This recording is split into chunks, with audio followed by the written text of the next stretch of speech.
Hey folks, Arid here. Welcome back to the anime review. Today we're looking at episode 1, and I apologize I have to read this off mal because it's a very long title. Nil Admirari no Tenbin Teito Genwaku Kitan.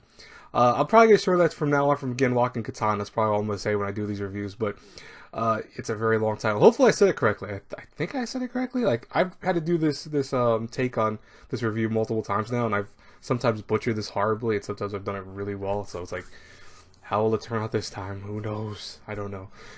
Seriously.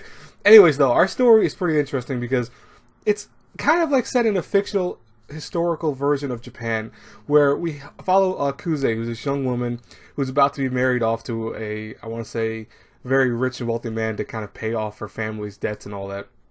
The problem is that the brother of hers does not agree with this, and he's kind of upset that she even went and, didn't tell him about this until the last minute. So they get into a fight of sorts, and she tries to make it up to him by getting him pastries and getting him a nice good book from one of his favorite publishers. The problem occurs though when she comes back and sees this dude setting himself on fire, and it was clearly trying to kill himself. Now, why would he do that? What was the purpose of that? We find out from this group called Fukuro, I believe it's how you pronounce it. It's like a special division that's made in Japan for military organization purposes and stuff like that, and intelligent division stuff.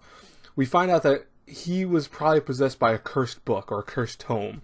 And these cursed tomes are making their way throughout Japan, causing a lot of people just to go batshit crazy, either try to kill themselves or successfully kill themselves or do violent things that they would never have done otherwise. And for some reason, maybe because of the shock of seeing her brother, set himself on fire, Kuze now is able to see the tomes and see how they resonate. So, for example, the book that he had before he tried to set himself fire is like a blaze itself. Like, everyone else can't see that, but she can. She could see that this thing is on fire. And lo and behold, they want right away her powers. So Hayato, I think, is like one of the first dudes we're introduced to from Furuko. And, he's like, please give us her powers. We can use them to save a lot of people. But she's a little hesitant at first, but obviously because she's our main female protagonist of our reverse harem, she accepts after the end of it. And we're getting to a very interesting story because it looks like there are several people that are involved. And I can only assume that they're going to be like a ton of books that they're going to have to deal with that have these cursed elements, which could lead to a whole bunch of different types of elements of story and what they could do with it. They can make like action stuff, they can make supernatural stuff, so I'm very curious what the show will do with that. But I will say though, the first episode really impressed me. I really liked it. Besides having some really nice visuals, which had this very, I want to almost cel shading kind of concept to it. The music was stellar. I love the voice acting so far. It's our main female character hasn't really done very much yet, so I can't say she's going to be that good. But the same token, she's not completely brain dead like some other reverse harems. And it's like, seriously, that's probably like, I hate to say it that way, but I gauge so many reverse harems off the main girl. Like, to me, if the main girl is completely brain dead, I have an issue with the whole show. And I understand it's meant to be because you're supposed to take that role for a female viewer, because reverse harems are obviously made for more female audiences than just male audiences.